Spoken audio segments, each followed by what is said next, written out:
You are listening to a free version of the Majority Report with Sam Steeder. To support this show and get another 15 minutes of daily program, go to majority.fm, please. The Majority Report with Sam Steeder. It is Wednesday, January 2nd, 2019. My name is Sam Steeder. This is the 5-time award-winning Majority Report. We are broadcasting live steps from the industrially ravaged Gowanus Canal in the heartland of America, downtown Brooklyn, USA. On the program today, partial shutdown of the government is ongoing, about to get worse for the Republicans and Trump, but nowhere as bad as it is for government workers. Meanwhile, Elizabeth Warren all but makes it official.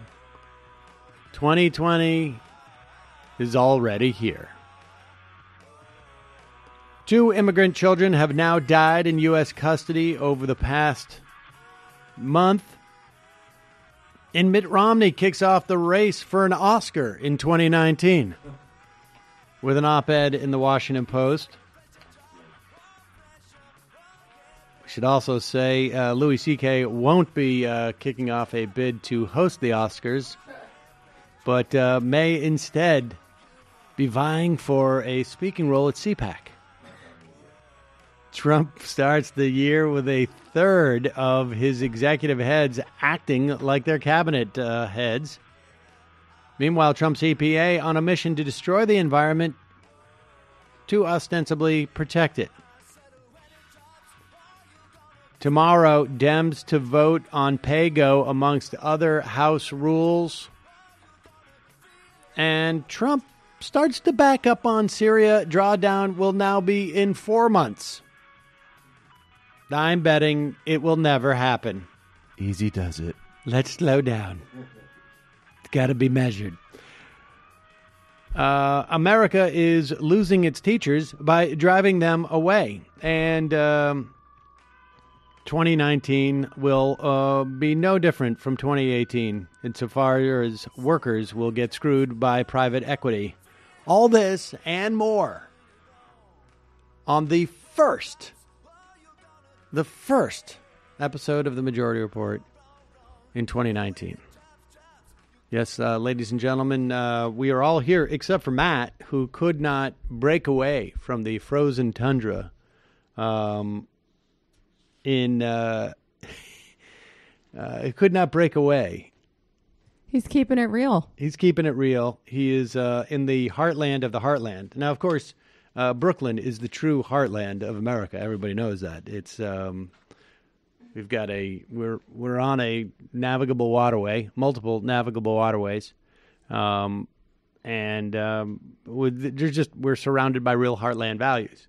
But Matt likes to go to the other heartland, which is in North Dakota. Yeah, he's a flyover state elite. Plains elites. Exactly. And where they, where guys like Robert Kramer, was that his name? The new senator from North Dakota? Yeah. Mm-hmm. Man, I'll tell you something. I still remember watching that video of him on a local television program trying to answer about Kavanaugh and thinking, if people vote for this guy in North Dakota after this showing, there is nothing that will ever keep them from voting. Like, just forget about it. The only answer is to populate the state and essentially overtake them. And I feel quite strongly that you know, Matt's been working on a leftist Homesteaders Act to retake Matt over his was, home state. I was just going to say he was snow plowing with Heidi Heitkamp. I mean, honestly, if I'm Tom Steyer and I'm thinking I'm going to dump, you know, aside from like my own sort of vanity race, but I'm going to dump $100 million or $200 million or $300 million into this project, you know, the best thing might be to just sort of say, like, here, 150 grand, 100 grand to anybody who can show me that they vote, left of center for the past 2 elections, and you get $100,000 bonus for moving there if you stay there for, I'll give you 50 each year that you stay there, or 35 or something like that. Some program like a homesteading act, but just privately funded by Tom Steyer, and set up these little communities. I think maybe that's why Matt's still there. He's populating the state with red diaper babies as we speak. Well, I'm sure Matt's going to be excited to hear that that's what we think he's doing. Not to be insulting, do not think that that's what Matt is doing. I think he's populating the state with the exhalation of his weed smoke. That's great. I'm sure he'll appreciate that just as much. Which is fine. Yeah, I was going to say. Jamie says all he's doing is fornicating, and all you say is he's getting high. So there could be a middle way. Not mutually exclusive. Planning an episode of Literary Hangover while playing Red Dead Redemption. Right, I was going to say. And getting high and fornicating. He's multitasking. I hope everyone had a happy New Year. Let me say happy belated New Year to you. Also, happy belated Haitian Independence Day. And we are rested, hopefully. You are too, because it's going to start getting crazy again quickly. And you're going to be busy right off the bat. Tomorrow, the Democrats will be voting on a suite of new House rules. And every incoming Congress and both houses have this opportunity. The Senate's going to be voting for rules, but most of those rules have already been essentially instituted by the Senate, because the Republicans have been controlling it for some time. But Democrats come in. They come in with a host of rules. One of them is going to be we'd already talked about the idea of the rule that if you were going to raise taxes on anybody but the top 20%, you needed 2/3 of the House. That was dispatched with. There is another rule called the Gephardt rule, which came from Dick Gephardt in, I believe, he was the House Democratic leader in the late 70s and into the 80s. I can't help but think. Was this? I think it was the 80s through Pelosi, actually, or maybe the 90s through Pelosi, not the 70s. Maybe I'm getting confused, but nevertheless, the Gephardt rule was about basically including every time that there's 2 aspects to congressional expenditures. One is they make the expenditures, and that is they pass a budget, theoretically. And then later in the year, there is a debt ceiling vote, which has to happen. And that vote is not to actually expend money that money has already been expended. That money has already been appropriated. It is essentially a vote to decide to pay the bill. So you can. It's not an elegant metaphor, but it's like you go and buy a new T-shirt and you use your credit card. When you make the decision to spend the money is when you bought the T-shirt, not when you pay the bill on the credit card. Now, we have never defaulted in the history of this country on U.S. Treasury bills. And if you were not to raise the debt ceiling, that's what you would do. However, Republicans, now Democrats have time to time voted against it, and it is a symbolic vote, never really threatening not to raise the debt ceiling. Republicans have, over the past now 10 years, made a real threat to do so, which would, in many respects, possibly crash the economy. The Gephardt rule basically says when you expend the money, when you vote on the budget, we're also going to tuck in a thing that automatically raises the debt ceiling so that this can no longer be used as a Republican hostage.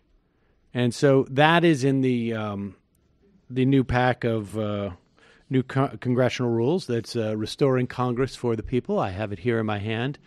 And then the other one, which is going to get voted on tomorrow, is the PAYGO rules. And the PAYGO we've talked about. It basically says you cannot vote to appropriate any money unless it is offset by cuts or raises in taxes. In other words, no deficit spending. And in fact, you can't even spend when there's a surplus unless you pay for it. We have talked about the uselessness of this provision in terms of retail politics. There is no constituency out there for this. The myth that anybody cared about deficits is, I would hope, has been blown away. There is no political salience to this. There's just no value. To the extent that there is, all it does is it handicaps an ability for progressives, for the left, for liberals, anybody on the left to put in any program they want. It inhibits their ability to do so. Does it make it impossible? No, but it inhibits it seriously. There needs to be 18 Democrats who essentially say, I am not going to support PAYGO. It's got to go before I vote on this host of new rules. Khanna has made that number now 17 by announcing, I think this morning, that he would not be voting to support PAYGO. Here he is with a video explaining why. This is Khanna, representative from California 17th, and he explains it. People hear the word PAYGO, they tune out, they think it's some inside baseball technical jargon related to Congress. Let me tell you, it is a very important issue. It would be unilateral disarmament for House Democrats to adopt PAYGO. The Republicans never did. They passed massive tax cuts for the 1%, and they didn't have any spending cuts to pay for those tax cuts. They never do. They don't ever balance the budget. There's the Republican tax reform bill that emerged from the U.S. House of Representatives ran into new obstacles. The Congressional Budget Office reported that it would add at least $1.7 trillion to deficits over 10 years. As the president noted, today we received the largest military budget in history. The budget deficit will balloon to $1 trillion by the year 2020. Yeah, this is something that Wall Street's been expecting. Private forecasters had said we would be seeing trillion-dollar deficits because of the president's tax reform bill. Now that House Democrats are in charge, some folks want us to limit our policies by adopting PAYGO. Here's what it would mean. If we have PAYGO, then to do something like Medicare-for-all, to do something like expanding Social Security, to do something like a bold infrastructure plan or a Green New Deal would require us to negotiate against ourselves. We would require cuts in programs that many of us value and like. We shouldn't do that. The Republicans didn't govern that way. Instead of doing the politically expedient thing in seeking cuts that are not necessary, what we ought to do is the principled thing. We ought to argue that our policies are actually going to grow the economy, that these investments are in the interests of the United States. PAYGO would be a terrible policy. It's exactly the type of weakness that people don't want to see. They want House Democrats to be bold, to offer our vision, and to offer a real alternative to what the House Republicans did. There you go. So now that number is down to 17. It would be worth your while to call members of the Congressional Progressive Caucus. Hopefully they're in your district, but if they're not, do one that's close to your district. Call and tell them to vote against PAYGO. The more that the members of the House are aware that you're aware of this, this is one of those things that they usually just pass and never becomes a political issue at all because who cares? I can tell you that most of the normies out there, and by that I use that term as just, people who don't spend all their time talking about politics. Well, just about, as far as I can tell, everybody does now. But it's normie to talk. But I would say, like, now. but aren't the people who are not listening to 3 hours a day of politics? Let's put it that way. They don't know what PAYGO is, and if you explain it to them very quickly, they're going to be bothered by it because it completely handicaps. It's not saying that you can't have offsets. It's just that by putting the default this way, it makes it much, much harder to get good policies and promote them. And so if members of the House suddenly realize, like, oh, people are paying attention to this now, I'm not going to vote for it. That will be the dynamic. So I encourage you. Do we have a number? We'll get a number where you can call Congress, and we'll put it up under this video, and certainly we'll tweet it out, and we'll talk about it in a moment. But he got a nice signal boost from our girl Alexandria, so that's cool. Yeah, I mean, I think people. I would be surprised if there aren't already a couple of other people who are going to come out and announce that they're voting against this. But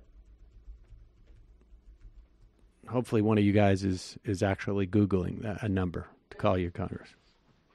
In a certain sense. 202-225-3121. That's your House member. 202-225-3121. 202-225-3121. Thank you, crack Google.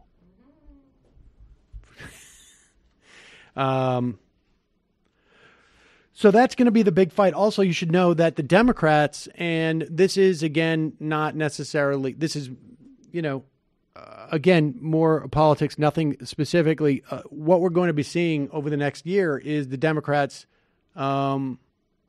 positioning themselves.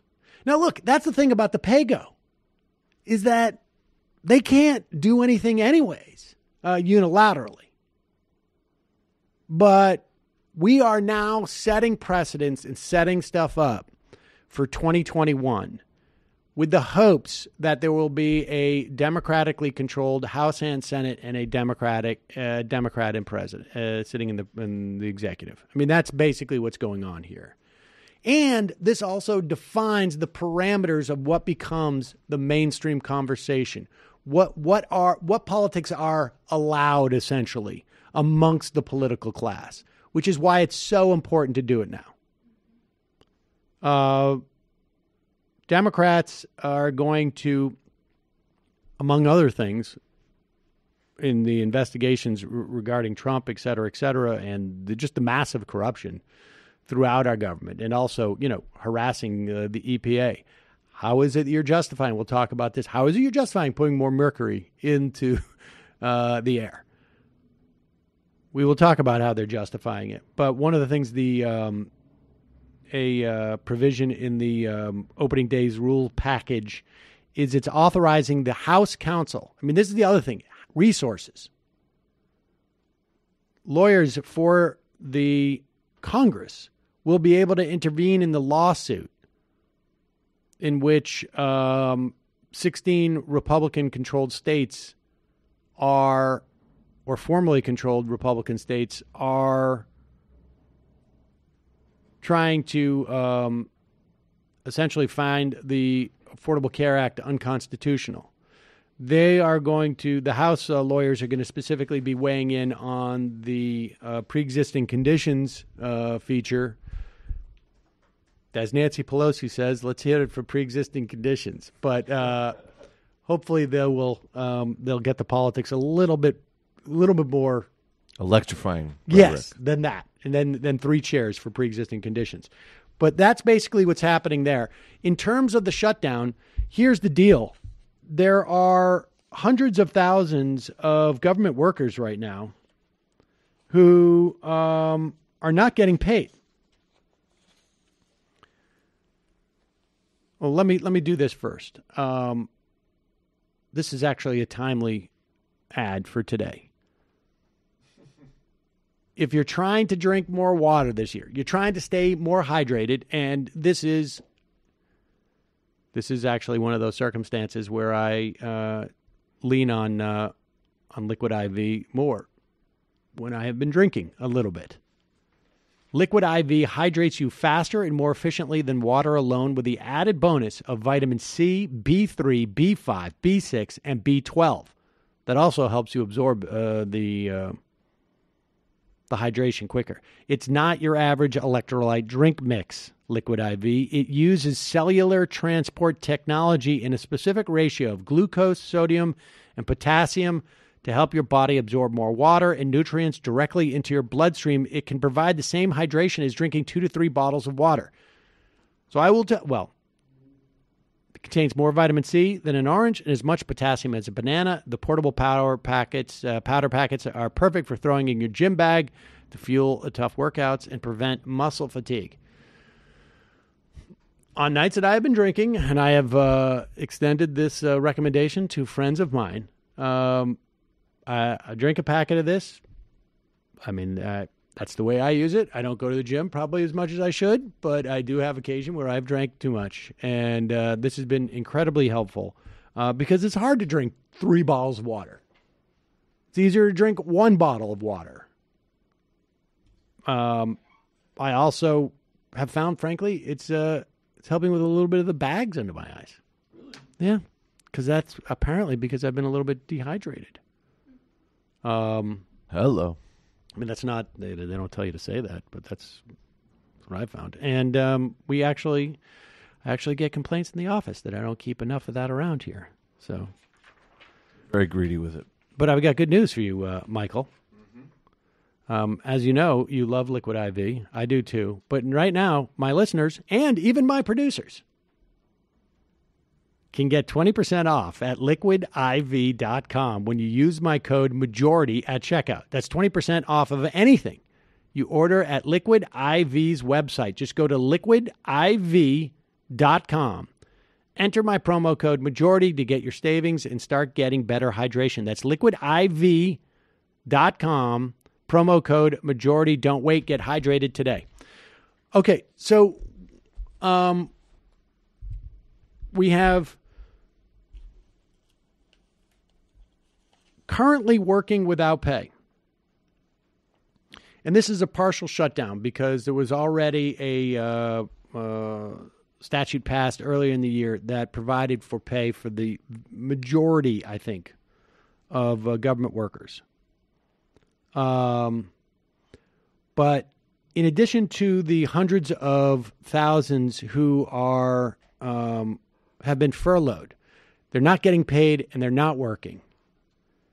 We have 54,000 Custom and Border Protection agents working without pay, 42,000 Coast Guard employees, 53,000 TSA agents, 17,000 correctional officers, 14,000 FBI agents, 4,000 DEA, 5,000 fighters who were with the U.S. Forest Service. These are all people who are paying to go to work, essentially, at this point, right? Because they're not getting paid, paying for their transportation, whatever it is. A decent number of these people, I would say, good time for you to go find other work. I'm not terribly excited about what the Customs and Border Protection people are doing these days. But, I mean, obviously some of this is necessary. But all of this is a struggle. I mean, all of these people have families. These are their jobs. We have hundreds of thousands of other workers. You're going to start seeing, as of today, Smithsonian closing. You're going to start seeing more public parks closing. And not only, I mean, just contemplate this.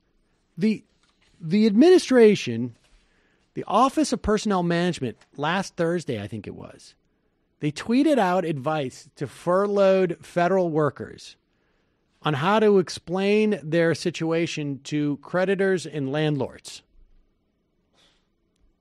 They also gave a sample letter And it went like this, quote, "I will keep in touch with you to keep you informed about my income status, and I would like to discuss with you the possibility of trading my services to perform maintenance. Wow.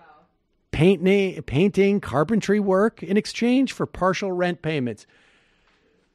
Now, banks are well known for taking if you've got a mortgage with us and you'd rather come in and make some shelves or perhaps organize our files, feel free to come in. This is also hitting with a lot of times, like you had a lot of federal workers who they don't know when their next paycheck is going to come. They're not going to go expend money on presents for their kids. They're all the human suffering here, really, just needless suffering, is pretty stunning. What will also happen is there's a couple of thousand federal contractors, in a lot of the buildings, subcontractors, a lot of federal buildings. So you have janitors, security guards, people who work in the commissaries, and they will never get back pay. They don't come in. These companies are never going to give them back pay. Many of these workers who are furloughed right now or who are working without pay, we're talking about 800,000 total. Hopefully they will get back pay. But the bottom line is right now they're having to go out and they're either taking loans or they're putting stuff on their credit card. They're never going to get paid for the interest that they're going to get charged on their credit card. The 20% interest. That money's never coming back. The insecurity that they're dealing with, that they're cutting back in real time, the stress that their kids and themselves are probably going through, this is never going to get returned. In addition to that, it undermines the missions of all of these agencies if they cannot count on funds coming in. All their contracts, right? You're going to be putting contractors out of business. You're going to be putting people out of business who do business with the government. So this is problematic. It reverberates. And so here's what's going to happen. Probably tomorrow or maybe Friday, the House is going to pass a budget with, I don't know, if there'll be $1.5 billion for, border security or whatever that means. Look, they could pass the $5 billion and Donald Trump's not going to be able to build anything other than more replicas of his prototype walls for the most part, because it's a drop in the bucket. But the bottom line is, if you're going to give him $5 billion for, to pretend that he's building his wall, get something. Get permanent status for DACA kids. Get permanent status for DAPA. And that was the deal they had a year ago. And, of course, Stephen Miller told Trump, don't do it, or Trump did, or who knows. But the House is going to pass a budget, and then it's going to go to the Senate. And Mitch McConnell's going to have to make a decision. He's either going to put that up for a vote and it will pass, because there will be Democrats who will vote for it. He's also got to worry, though, that there's a half a dozen senators who are going to pretend, Republican senators who are going to pretend that it's a problem, right? Like Ted Cruz is going to get out there and this is going to be his time to shine. And Mike Lee is going to get out there. And Rand Paul is going to say, this is, I finally have principles and blah, blah, blah. Then the bill, if it passes in the Senate, will go to Donald Trump. And then he will presumably not sign it. And it becomes a pocket veto. Maybe he will veto it just to show it. And then it goes back to the House and the Senate. And then things start getting really interesting. It will most likely pass the House, but in the Senate, there could be enough Republicans who are afraid of voting against Donald Trump. But who knows? Ultimately, I don't think this works out very well for the Republicans. But it's, like I say, a lot worse for the federal workers and the federal government. And this is the rub. This is why when we talk about asymmetrical politics, this is it. Because it's a problem for people on the left, most, that the government is hurt and that federal workers are hurt by this. And the hurt continues and gets worse as you go on. So the leverage is with the Republicans, but Donald Trump is about to own this.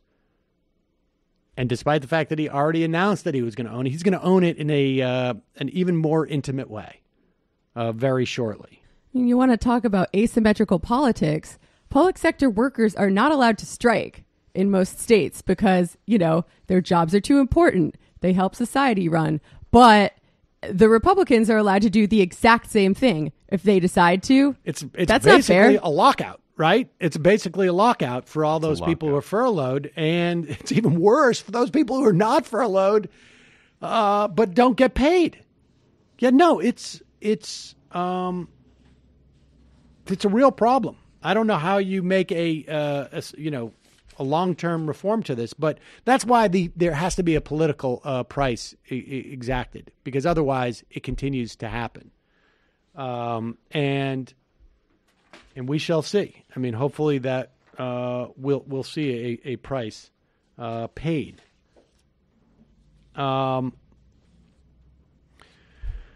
Meanwhile, this happened while we were out.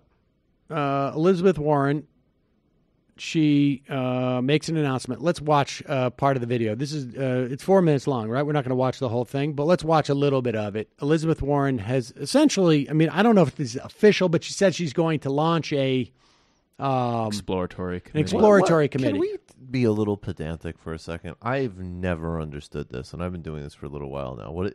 When you explore, how many people launch an exploratory committee that doesn't turn into a run? That's exceedingly rare, right? I would say zero. So what is it with this sort of, what is the specific, is it legal? Is it something you have to do to set up certain mechanisms? It's the way that you can start taking money. Ah, okay, got it. And the idea is, there's a lot of theories as to why she announced now. One, slow news days right now gets more attention. You launch the exploratory committee, you get a news hit. You announce that you're going to run, you get another news hit. That's the theory, I think. The other idea is if she can raise a lot of money, it will scare some people out of the race. That is the other theory. And so here is her video, which I guess introduces the idea that she's planning to run. In our country, if you work hard and play by the rules, you ought to be able to take care of yourself and the people you love.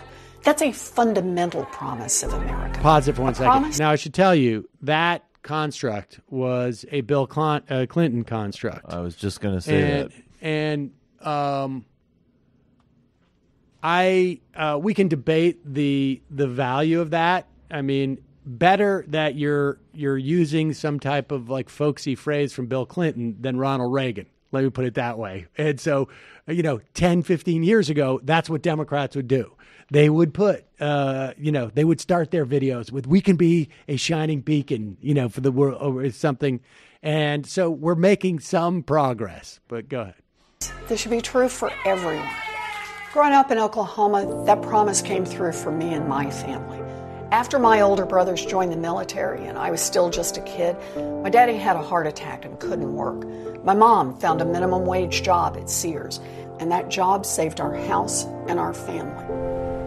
My daddy ended up as a janitor, but he raised a daughter who got to be a public school teacher, a law professor, and a senator. We got a real opportunity to build something. Working families today face a lot tougher path than my family did. And families of color face a path that is steeper and rockier, a path made even harder by the impact of generations of discrimination. I've spent my career getting to the bottom of why America's promise works for some families, but others who work just as hard slip through the cracks into disaster. And what I've found is terrifying. These aren't cracks that families are falling into, they're traps. America's middle class is under attack. How do we get here? Billionaires and big corporations decided they wanted more of the pie, and they enlisted politicians to cut them a fatter slice. They crippled unions so no one could stop them. We're going to turn the bull loose.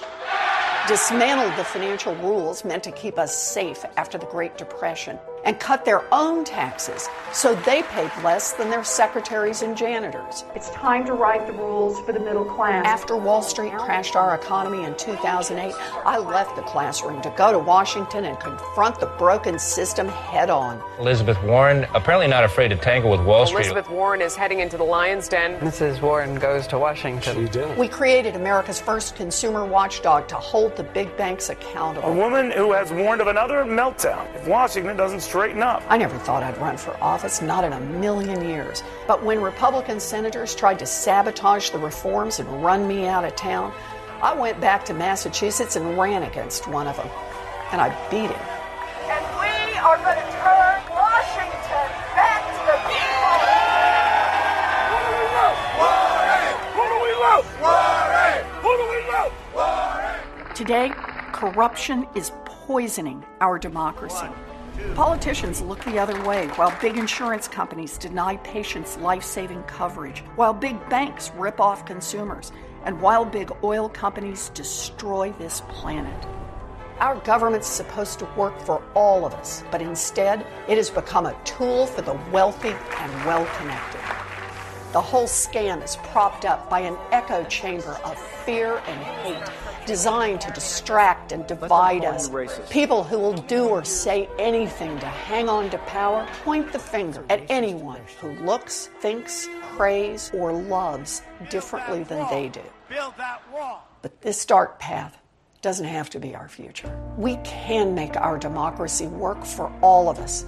We can make our economy work for all of us. We can rebuild America's middle class, but this time we got to build it for everyone. All right. Well, I mean, I think the interesting thing about that video as you watch it is early on she addresses the economic plight of not just the middle class, but also of specifically of minorities in this country, and then everything else is, I think, sort of very, in maybe slightly different rhetoric, but certainly populist in tone, and attacking the big banks, attacking the insurance companies, and then also throws in some resistance stuff. But she flashes a picture of AOC and among other sort of incoming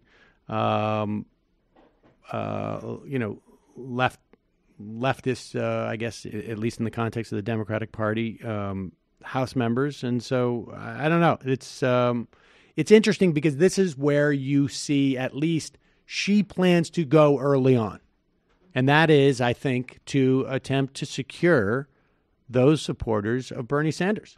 I think, let me say, I mean, I agree with, I think, first of all, what I like about it is just reminding everybody of why we all liked her in the first place and getting away from the sort of recent mishap with the DNA thing and reminding us that has a really powerful record on banks and consumer issues. And that's how the only reason she's here is because of great work in that regard. I don't want to get too nitpicky about rhetoric, but I do think, to me, like the old Clinton line points to basically just a bigger difference of opinion. And I think she does, within a much more genuine populist way, have much more belief in the American meritocracy than I do. And I think Sanders does. And that's an actual difference between a somewhat more democratic socialist position and a progressive liberal one. And I think it's actually could be great if the debate is on the merits of those things, but we shouldn't pretend they're the same or that they're as systemic. And I also think, ironically, that, and I've been banging on about this, but it's true that when Bernie ran in 2016, I loved what he said about Kissinger, and I loved how he moved a bit on Israel-Palestine, but he had no foreign policy. In fact, he said some ridiculous things about teaming up with Jordan and Saudi Arabia. Now he is the leader with regards to Yemen, as an example. So that's created a whole other justification. And if, as applied to her, I'd really like to see her remind us of why she was so good to begin with, banks and regulation, and she's got to move forward on a vision of the world. Yep. Don't hold your breath He's on that miles one. beyond She needs any to. other mainstream politician on Israel, too. Just without a doubt. And I'm not 100% convinced that in this environment that it's totally good enough to, just have butter at home, guns abroad foreign policy. Because I think that people who do talk intelligently about Obama's legacy on the Iran deal, that's a great way of intersecting a left perspective and some of the resistance rhetoric and guarding Obama's legacy and the racialized attacks on it. Also Israel, also what's happening across the world. I mean, Bolsonaro was sworn in yesterday. I know we'll get to it, but the social media accounts of government workers are already being combed through in that country. It's a Trump wet dream. So there's Elizabeth Warren, and sorry for that image. No. Let's take a quick phone call. I know we're not in the fun half yet, but I want to do this because calling from a 210 area code. Who's this? Where are you calling from? Sorry for that image. No. Let's take a quick phone call. I know we're not in the fun half yet, but I want to do this because he's calling from a 210 area code. Who's this? Hello, Sam. How you doing? Hello, it's I'm John from San Antonio. I thought it might be you, John, and I saw that you were hanging on the line, calling early today. And let me get your quick. First off, let me say Happy New Year's to you. What is your sense, Elizabeth Warren? I know you're a Bernie guy, but Bernie is yet to declare. Maybe he won't declare. What is your sense of Elizabeth Warren? Well, I'm glad she's running. If Bernie doesn't declare, I'm glad that she's going to be, somebody who's going to help to some degree, middle class and working class people. I'm not totally sold on her. I'm still going to be looking at Merkley, and if he decides to run, but my heart is definitely in it for Bernie. And so, I agree with what Michael and Jamie both said. And I think that the fact that he put out this really great piece in an email yesterday that was published in Common Dreams, which stated in which, in the new year, let us resolve to fight, and this is the key words here, like we have never fought before, for a government, a society, and an economy that works for all of us, not just those on top, So, Brent Baer, on his Fox show on December 12th said, if there's grassroots support, I'll run. And in a fundraising email on December 27th, he also said, if I'm the best candidate to beat Donald Trump, I'll probably run. And that is the truth. And so, Bernie's consistently, had the second best hypotheticals against Trump, including, besides this latest Harvard X poll, it had a lead of 10.3% against Trump. And, I was just looking at Biden's numbers from 2008, he got less than 1% in Iowa, 0.2% in New Hampshire. Bernie received over 13 million votes. So, I just think that Bernie is the real candidate that true progressives want. And, also, Warren has definitely been hurt by this video that she put out, concerning her Native American heritage, and so her numbers have really gone down. And I think they'll rise up again because of the publicity. And I think it was a smart move to actually announce early. And I wish Bernie would announce. And I also want to encourage everybody on December 12th. There's going to be organizing. December 12th. No, I'm sorry, January 12th. I was going to say. There's going to be all these organizing events. Let me see, what is it? organizingforbernie.com. Go to that website, and you can click on find an event. I know I've already signed up for the event here in San Antonio, And I encourage everybody to go to these events and show Bernie just how much we want him as a candidate. And because, to me, he's ready to run. He just needs that extra support from all of his followers. And, the Bernie followers are definitely more committed than any other followers that are out there. And, and it's all about, it's not I think he is he is a charismatic politician, and we've had that disagreement a little bit, but it's mostly about his policy, and right. And so people want him to run, and I have to say that great opening on PAYGO. PAYGO is a big opening vote. AOC has already said that she's not going to vote for PAYGO, and so now it's down to 16 people. So I just want to encourage all of the best progressives and even centrists that, PAYGO is a really important you can go to callmycongress, mycongress.com as well to find out, how to call. And yeah, that's a big deal, I think. I'm glad that you filled it in with some numbers and details, John, because I am more of a big picture person, but I came to the same conclusions as you, looking at, the larger social forces at play. I think none of the social forces that brought us Trump have changed substantially since 2016.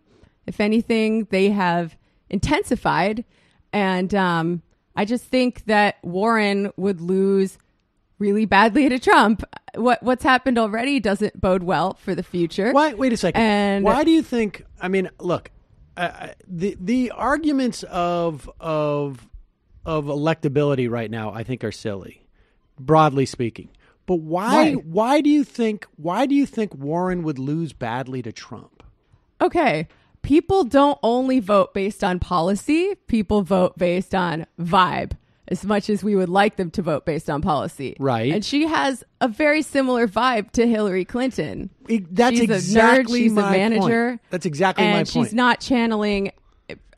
she's not channeling the populist rage in the same way that Bernie is. But if you want to talk about policy too, I think the only wiggle room in this election, it's in two places, right? It's in this small slice of working class swing voters who could go back and forth. Although if you voted for Trump, I'm not sure that many of these people are coming back from that, but some. And those people want to see, policies that help them. They also want to see, someone with an angry vibe, and some of them are probably sexist too. So that might be on Bernie's side. But also, like, more importantly, you need to turn out the people who don't usually vote. And that's how Jeremy Corbyn did it when he increased the turnout among young people from like 30% to like 78% or something like that.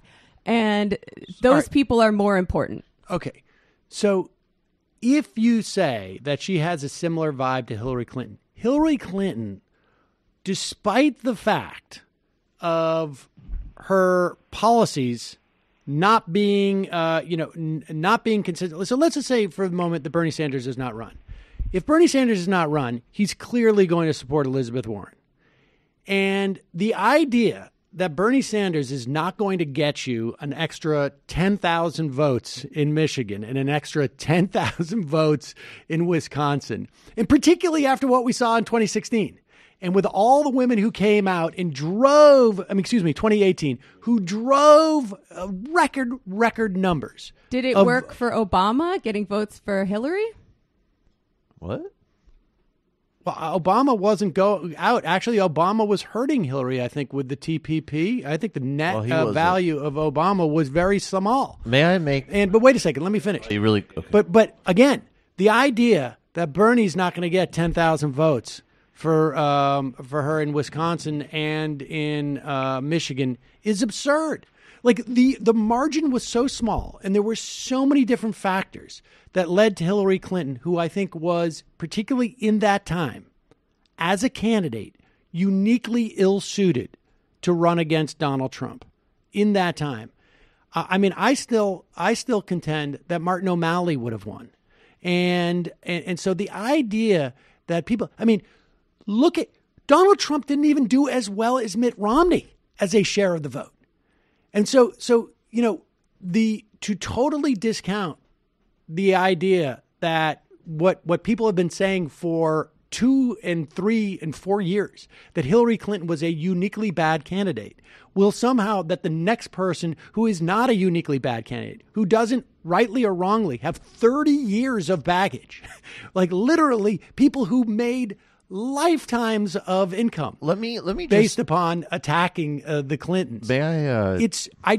There's no data to support this whatsoever. May I just offer another viewpoint that I'm going to be hammering at least until we get more like numbers in, and maybe this becomes like a more tangible argument we can have about electability.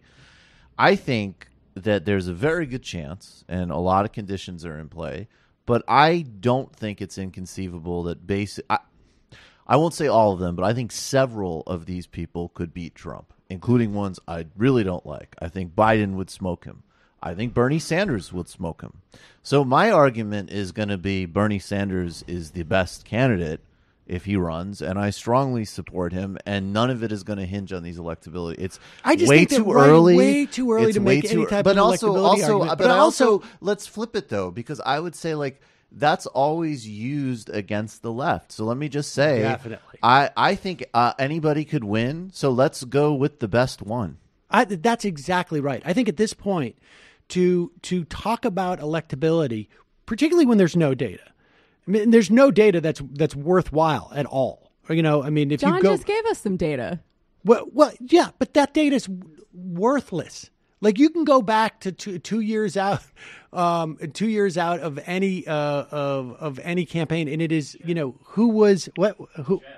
Jeb was right. leading. Jeb was leading at this point. Didn't Joe Lieberman lead the field in 2004? Yeah, I mean, this is we're too far out. But also, you could argue that Bernie has more.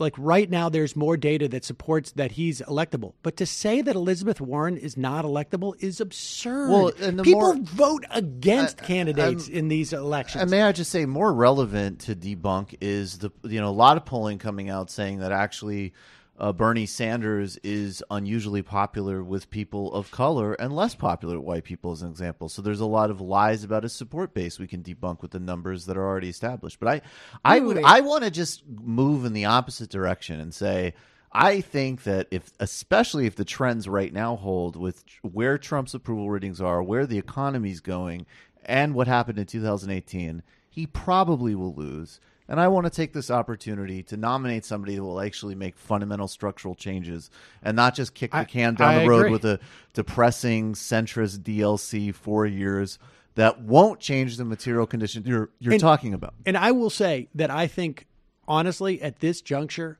making the electability argument is the most detrimental force to getting a better candidate from the perspective of the left. Because the electability is exactly what you will hear to discount anybody coming from the left. In fact, and John, I appreciate the call, buddy. I agree with you, John. Here is a perfect example, right, of where the center is the so-called center, and by the center I mean really the center right. Is going to take this. It's all based upon an electability argument. No one has a sense of who is electable right now. The only genuine data that you can look at is what happened in the last presidential election, what happened in the midterms, what has happened traditionally. The Republican presidential candidate in 6 out of the last 8 elections, 7 out of the last 8 elections, has gotten less of a share of the popular vote. And yes, it is the case that you can lose the election if you don't get those 15,000 votes in Michigan and the 15,000 votes in Wisconsin and in Pennsylvania. But I will remind everybody, 40,000 in Pennsylvania, I will remind everybody that what happened in the midterm elections. Dramatic change there in terms of swinging back, and record number of Democratic voters. So the idea that electability is a real thing for really any of these Democratic candidates, particularly at this point. I mean, you need to see people out on the campaign trail, and there can be some really god-awful campaigners. But we haven't, there's just simply not enough evidence at this point. But here is... I would love to be wrong about this. Well, I'm looking at the grand sweep of history, though, and right-wing populism is the result largely of capitalist crisis, and that's not going away. I understand. It's going to intensify. I understand. The capitalist crisis is going to intensify, but the fact is 3 million more people voted for a deeply flawed candidate who was literally, up until the moment of her campaign, going out and speaking to the villains of the 2008 financial crisis. I mean, there is nothing, we have no analog. And there is no indication that Donald Trump is getting more popular than he was in 2016. It's also just There's not also so, no it's also indication just, that turnout would increase it's among also just- Democrats. it's also or just likely not so- Democrats. No, you're wrong. We just saw the greatest turnout of Democrats in a midterm election in any of our lifetimes, and since Watergate, beyond Watergate. So you're wrong about that fundamental point. There is every reason to believe that Democratic turnout is going to be gangbusters. It was a totally impotent turnout. I mean, honestly, Does anybody who's No, that guy? midterms, Does fair anybody enough. like the Stroka callback or whatever Right. that Oh, was is that what name it was? is? Yeah, Yes. it was Oh, impotent, that Sam. guy. Right. Impotent.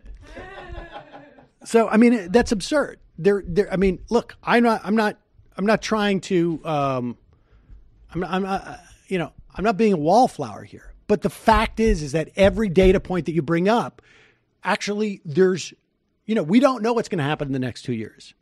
No, I mean, you're totally right. I just think a better driver of turnout even than Warren's very progressive policies is someone who says, yeah, the system is broken. It's rigged against you. It's fucked.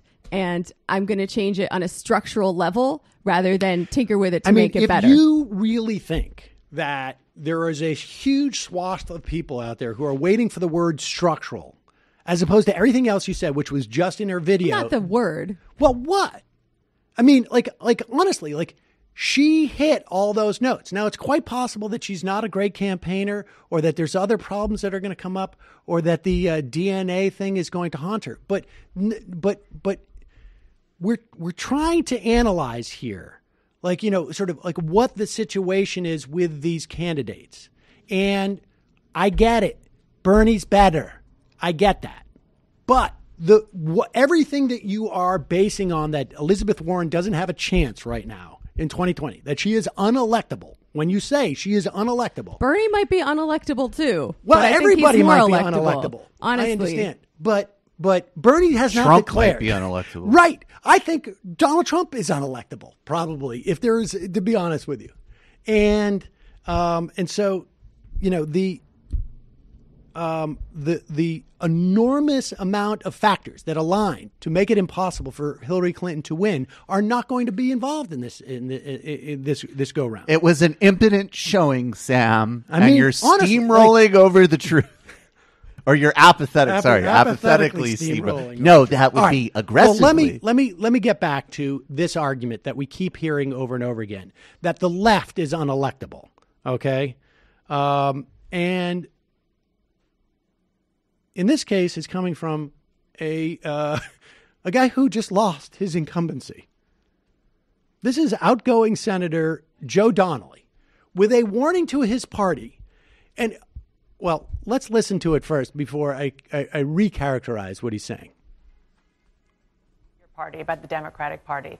You lost in Indiana in November. McCaskill, we just talked about, lost in Missouri. Heidi Heitkamp lost in North Dakota. The Democratic Party was already receding to the coasts, even more so now. So can the Democratic Party, your party, be viable without appealing to the interior of the country where you live and where you represent? Boy, I don't know how you do that. I mean, I was fortunate enough. I got more votes in this midterm than any Democrat in Indiana in modern history. But it wasn't quite enough because the president came 3 times in about the last week, 6 times in about the last month and a half, and said, this is about him. And he said, if you don't vote, basically you're betraying me. And we have not made enough of a connection. I work like a dog nonstop to make that connection, but that the people of my state understand that culturally, we want to make sure you succeed, that we're going to fight to make sure that, for instance, on student loans, we'll keep the interest rate at the same rate as a housing loan. But when you talk Medicare-for-all, like I heard on the panel earlier, you start losing the people in my state. When we start talking about, hey, we're going to work together with the insurance companies to lower premiums, that's what connects. And so... So wait a second. All right, this guy definitely would lose to Trump. Hold on. Right. So Joe Donnelly would have us believe that what the constituents of Indiana want to hear is not that you're going to get low, like really low, if not no cost insurance that you're not going to have to deal with. What his constituents want is that you're going to work together with the insurance companies. Don't you remember those Trump speeches right before the election? Of course. I'll tell you what, folks. I'm going to work with the insurance people. Now, and if you went to college, not going to be more than a home loan. No. Am I right? Am I right? Are we excited? We love our loans. We love our housing loans. We love our housing loans. Here is a Kaiser Family Foundation poll, which states that over 50% of the people of Indiana, and apparently Joe Donnelly didn't have this poll, support Medicare for all. You can see if you go in there, we will zoom in to Indiana. Get in there. There we go, right there. Now, that's a beautiful turquoise color. And if we go down to the key, we can see that turquoise is over 50%. Probably around 52, 53%. But it's not just that. First of all, this notion that he got the most votes of any Democrat state. Well, he's the incumbent. He was the incumbent for 6 years. And I will tell you that he really didn't do much better. There was another woman, Liz Watson. She ran for a House seat in the 9th district. Now, she lost by 13 points to her to an incumbent. She lost by 13 points to the incumbent, but she ran on Medicare for all. Donnelly lost by only 6 points, but then he lost by another 4 points to, there was another 4 points from a libertarian, which would have gone to the Republican, presumably, if they were not in the race. And there you're at, basically, 10 points. As the incumbent, he loses. Sir, I'm underemployed and drowning in college debt, and I'd like to vote for a Democrat, but I'm just a little alienated by this talk of relieving my student debt. If you could just match it with a home loan, which, of course, I'll never be able to afford, I feel a lot more comfortable. That would connect with me. It's all well and good that you're going to provide for me a basically no headache, no cost health insurance. But what I would rather see is you to sit down and actually come to a tete-a-tete situation with some big insurance corporation. You said free health care at point of delivery, but where's the dialogue with Humana? See how that connects with me, man. What we have just witnessed is Joe Donnelly's, if not, this is one of his calling cards that he's going to, he's going to take that interview and he's going to take the link and it's going to be attached to his resume as he applies for lobbying positions in some massive law firm in Washington, D.C. on health insurance. That's exactly right. He is literally going to sell himself as being the guy who is going to go to these 3 senators. I can't think of who they are off the top of my head, but there's 3 or 4 of them that he is going to tell that partner of the law firm, I can get you that one, and that one. And those are the guys I will work on in the Senate to prevent Medicare for all in the event that, the one thing that Joe Donnelly wants more than anything is a Democratic takeover of the Senate so that he can get that lobbying job and stop Medicare for all. And I just want to say, and Claire McCaskill, same exact deal. Same exact deal. And Dick Gephardt, who you mentioned earlier, there's audio from him from last year that I think Lee Fang dug up at some meeting, and he was like, "We're never going to let single payer pass, period." And he's sort of like the prime former Democratic leadership influence peddler in Washington right now for everything, not just healthcare, also even like not recognizing the Armenian genocide. And one of the great things, if you start to change the makeup of the Democratic House and in the future the Senate, is that these people won't be employable. Exactly. Because there'll be no use. There's no social capital. All right, we're going to take a quick break, head into the fun half of the program. We will talk more about these. We've got more of this. Everybody, we're like, even Terry McAuliffe now.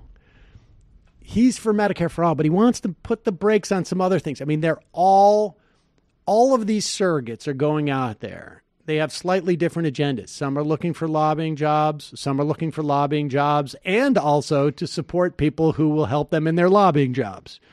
So it's not just one note. We will talk about that more in the as the program goes on. Mike Pompeo says that Brazil is going to be an ally in their attempt to bring back democracy to Venezuela.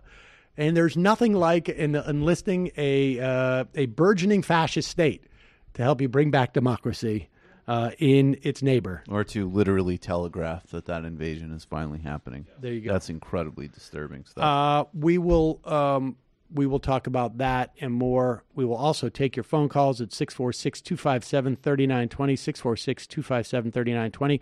We'll take your IMs. You can IM the show at majority.app.com. See you in... Oh, yeah, we should do, what do we do? You do plugs now, right? Folks, just a reminder, you can support this program by becoming a member at jointhemajorityreport.com, jointhemajorityreport.com. When you become a member, you get access to an extra hour plus of content every day and the occasional special bonus for members, like that Brandon Tarkatoff interview that I did, or the debate or whatever. Straka. No, I don't remember. Whatever. That guy. That just apathetically really bulldozing over his last name. The most smug and condescending that I've ever been for an extended period of time on camera, dressed in a hoodie. I would say I'm just covering my bases there, but so you can check that out. Also, today is Wednesday, which means that yesterday was Tuesday, but it was also New Year's Day. So what's going on with the TMBS? Thursday night. You still doing special Thursday night show tomorrow night. Oh, is that right? Yes, sir. Bhaskar Sunkara is in studio. We are going to talk about his new book, Socialism in 2019.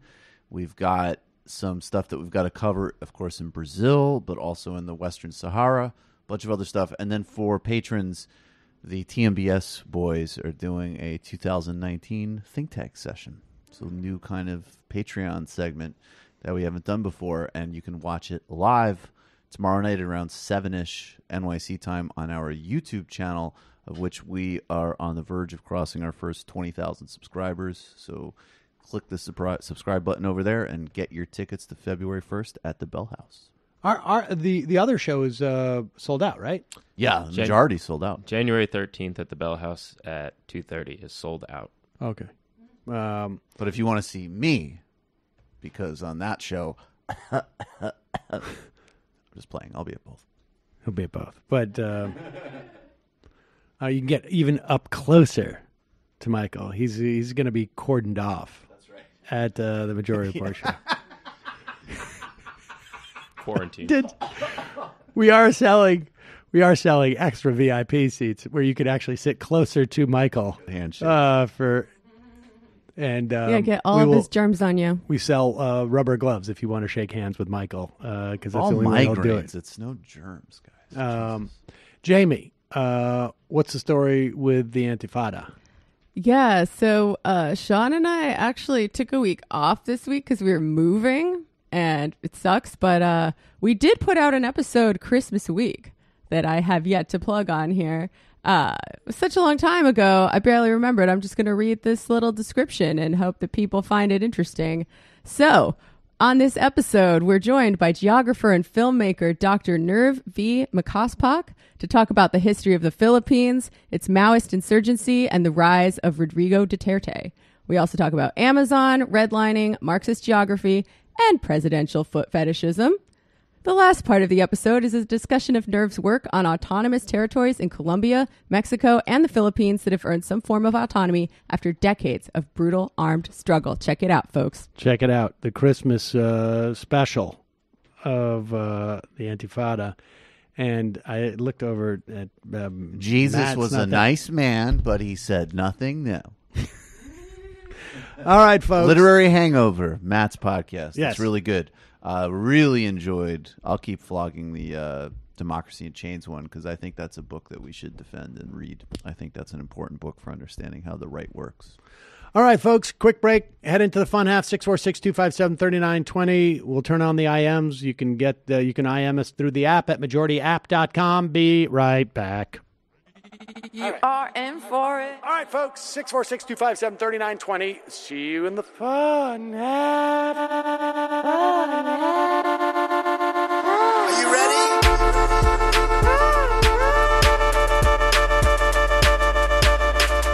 Who sent us this? Alpha males are back. Boys back. And the alpha males are back. Just as delicious as you could imagine. The alpha males are back.